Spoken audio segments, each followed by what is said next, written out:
The world of Japanese light novels stays pretty accelerated this week in the top 10, but we do have 5 new titles to talk about, so we're going to do that coming right up.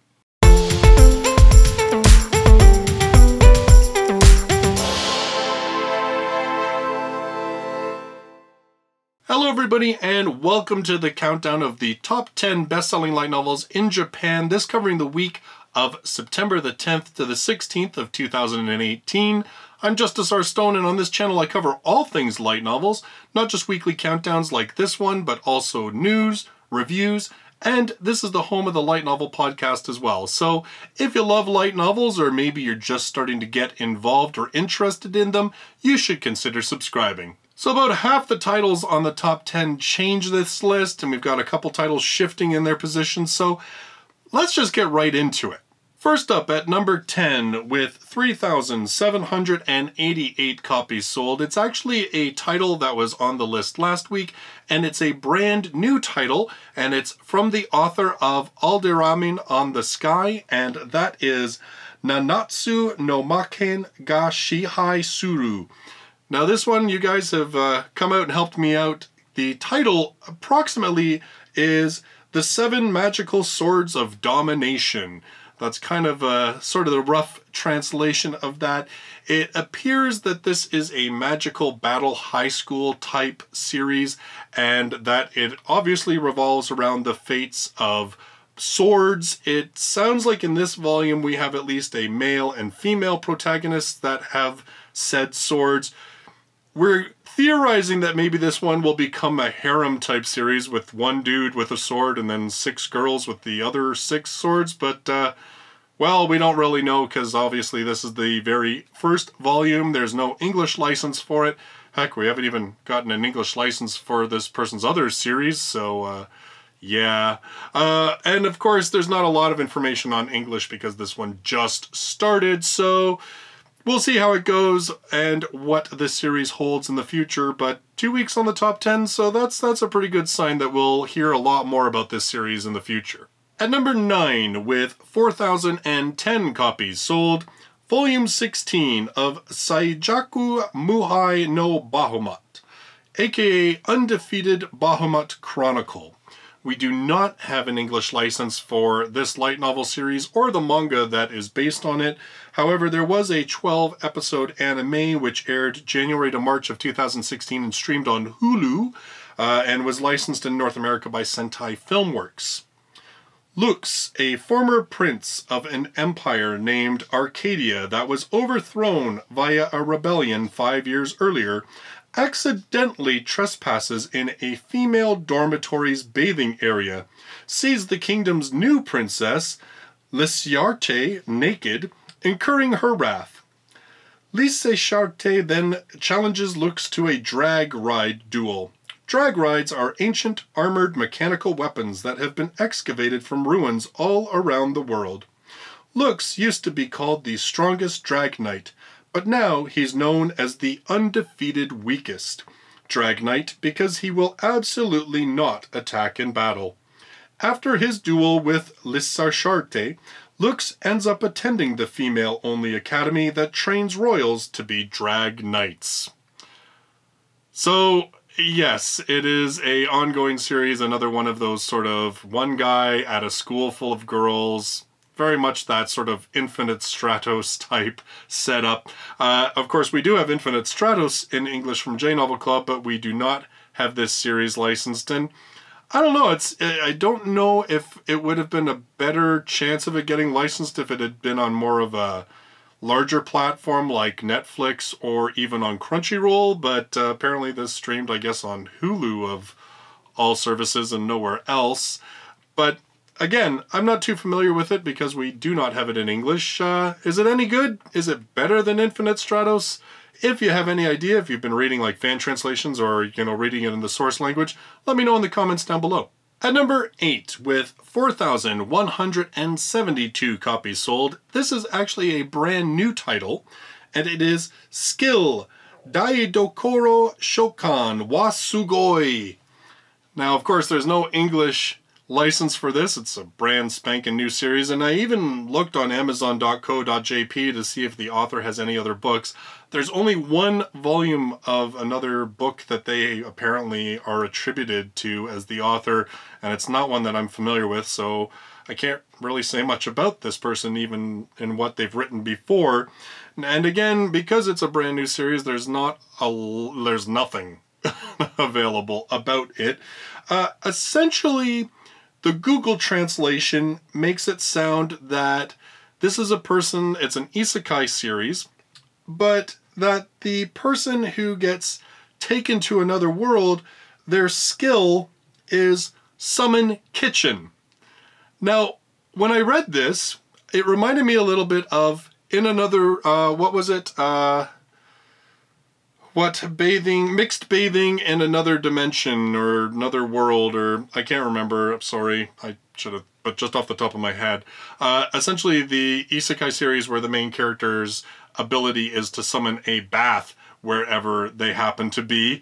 And this one sounds, I think, kind of similar, that the person can summon a kitchen wherever they happen to be, and that it sounds like perhaps eating the food that they prepare in this kitchen helps level people up. Again, this is a very rough guesstimate based on a horrible Google translation.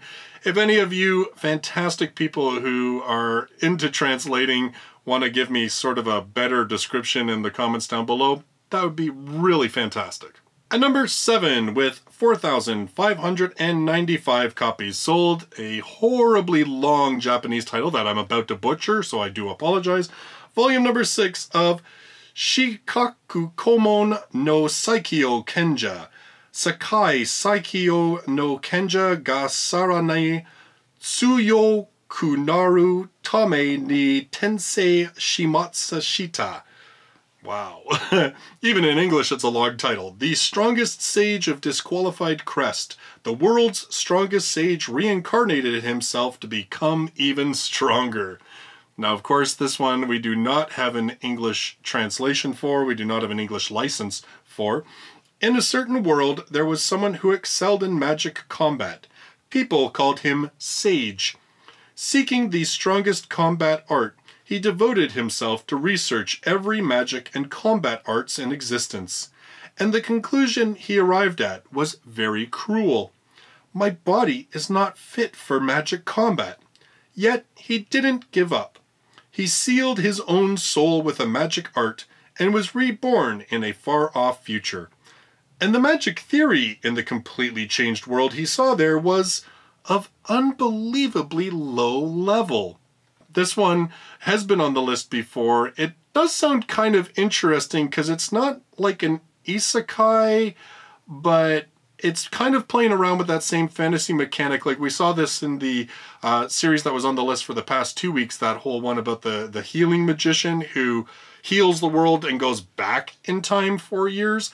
This one, you have a magician who reinforces his reincarnation so that he can be in a stronger body to handle more powerful magic in the future, and finds that his world is completely changed and that magic is not what it used to be. And so I guess sort of the series, when we've talked about it before, people were saying the series kind of revolves around the idea of just what's happened to magic in this world. Why has magic sort of devolved so much, and how does magic come back from it? So it actually sounds like a kind of cool series. I have to say, like, I'm not totally against like the isekai or even the sort of reincarnation mechanic that we see in a lot of light novels, but I do like it when it's a little bit different.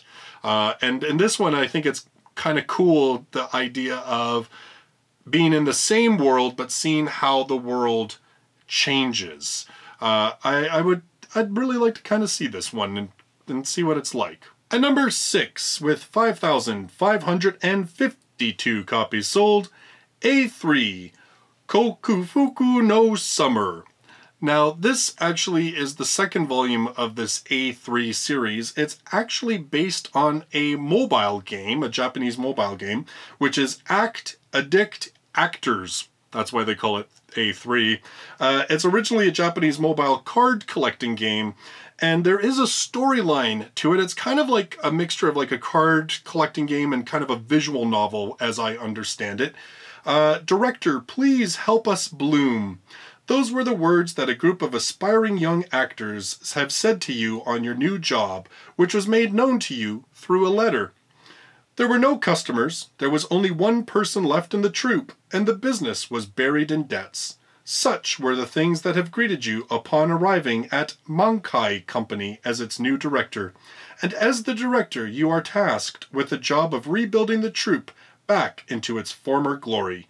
Can you manage to meet their expectations? So this one, again, the storyline sort of is in seasons because the whole idea is that it's a theater troupe.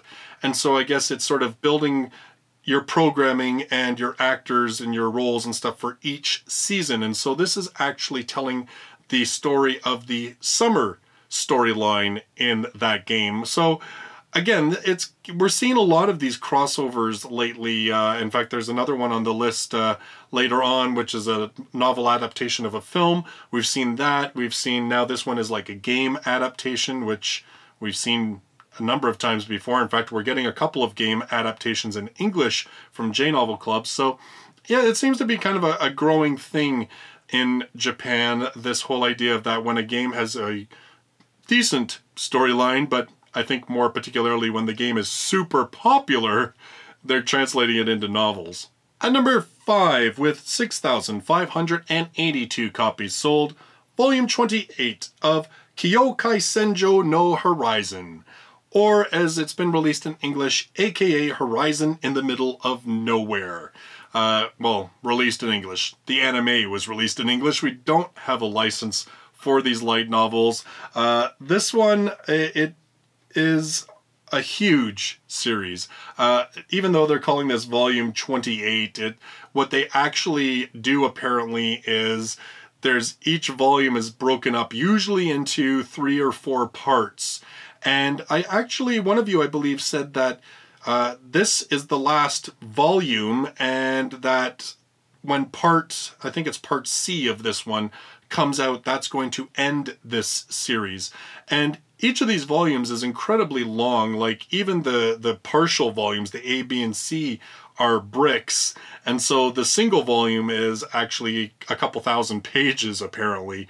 And then I think one of you was saying, interestingly enough, I guess, that what the author does is they write the entire volume, and then I guess it's the publisher in contract with the author that they kind of split it up to release over the year so that the author continues writing throughout the year. So that's how they've kind of been able to pump out so many words.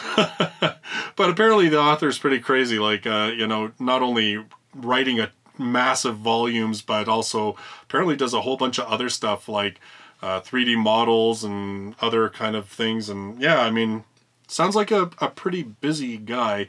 Again, this one is a sci-fi fantasy series. It's about a humankind. They escape Earth because basically it's become mostly uninhabitable, but they end up warring with each other in space because, human beings, we do that. But basically obliterating any kind of technology that would allow them to continue in space, and so they have no choice but to return to Earth. And basically, because of the war and so much information and technology being lost, they have this book that basically lays out the history of mankind, and so they decide to just basically replay the history of mankind to try and regain that knowledge that was lost. And in the midst of all this, we have a group of students getting involved in the conflict because of a friend of theirs who was presumed dead, but then is actually not dead. And it sounds very convoluted and complicated, but really actually kind of cool all at the same time. I don't really think that we're going to get a license for this series unless it's like a digital only, and I only say that because of just how long each of these volumes supposedly are. I can't see a company putting out the time and resources to not only translate all of that, but then to also put out the materials to print it. So fingers crossed maybe on a digital release someday, but yeah, I don't hold out high hopes for this one. At number 4, with 7,558 copies sold, it's part 4 of volume 4 of Honzuki no Gekkokujo, or as it's been known in English, Ascendance of a Bookworm. We do not have a license for this in English. This one actually topped out on the Kono Light Novel ga Sugoi list, the most recent one, so getting a lot of high praise this series, but yet, yeah, we haven't seen it in English, unfortunately. Motosu Urano, a book-loving college student who just got her librarian certification and was supposed to enter the job of her dreams after graduation, was killed during a massive earthquake, crushing her underneath a pile of her own massive collection of books. Wishing for reincarnation in order to read even more, she got reincarnated to a world with a low literacy level and very few books, limited only to the nobility of the world. As she reincarnated as a 5-year-old daughter of a lowly soldier, Maine, no matter how much she wants to read, there is no way there are any books around. If there are no books, then what do? You make them yourself, of course. What her goal is to become a librarian no matter what, and to live a life surrounded by books. For starters, she begins from making them.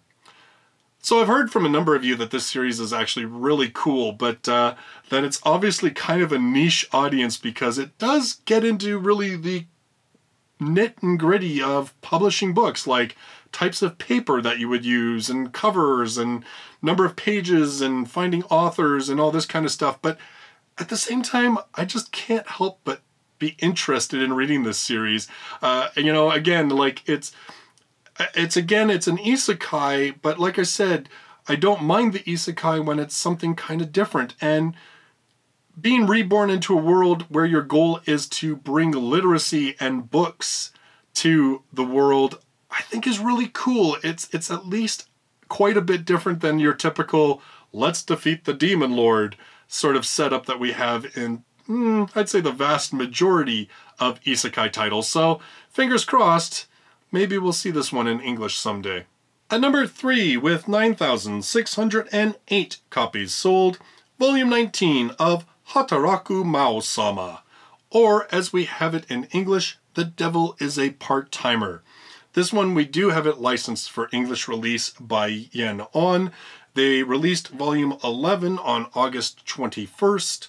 13-episode anime aired April to June of 2013. It covered the first 2 volumes of the series. You can stream it still on Crunchyroll.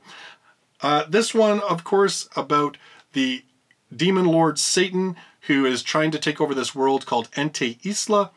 The hero, Emilia, defeats him so badly that he has to escape into a dimensional portal and ends up in modern-day Japan.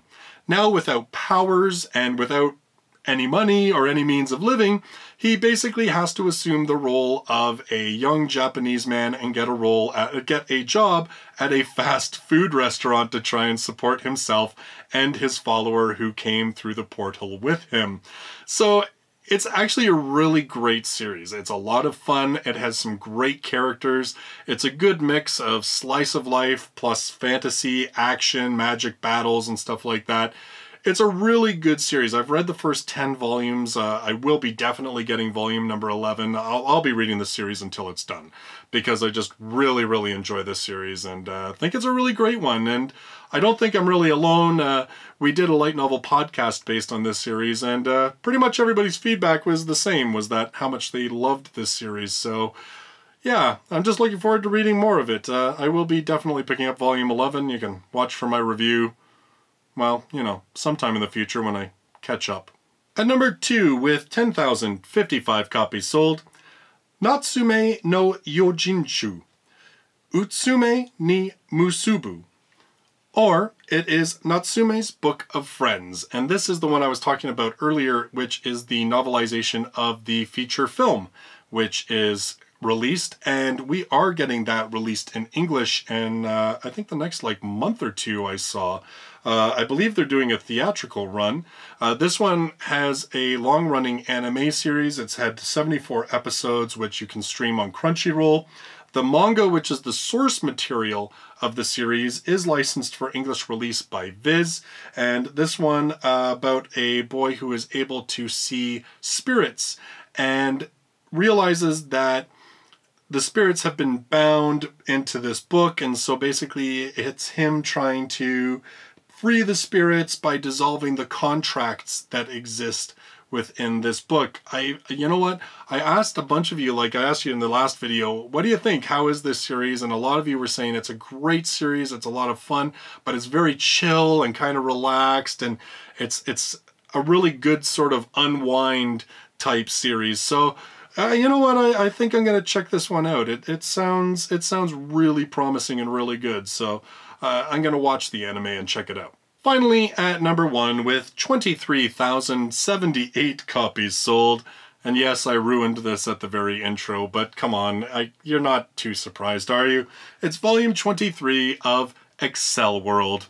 Reki Kawahara, he always owns the top 1 spot for at least a couple of weeks, whether it be Excel World or whether it be Sword Art Online.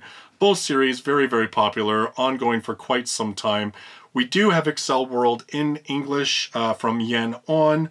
They are releasing volume 15, well I guess they released volume 15, rather should I say, on September 18th.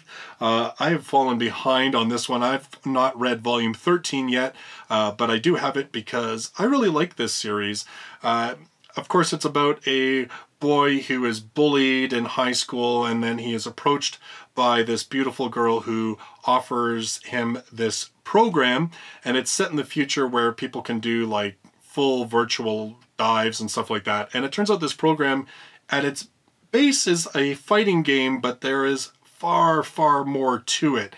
And so basically the storyline is about exploring the world, fighting off people that want to sort of, you know, pervert the world and control the world to their own purposes, and also to try and find out just who created this program and for what ultimate purpose.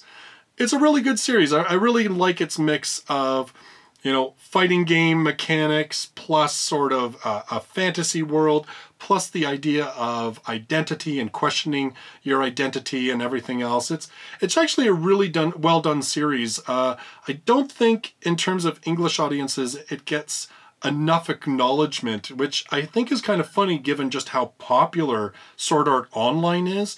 I guess maybe because Sword Art, of course, has gotten a whack ton of anime, whereas Excel World only got a single 24-episode run and it only covered the first 4 volumes. So, I mean, we are, even in English releases, we are way, way, way beyond what the anime covered. So, yeah, again, I kind of feel a little bad about the fact that Excel World doesn't get acknowledged as much as Sword Art Online or even a number of other light novels, because I really think Excel World's quite good.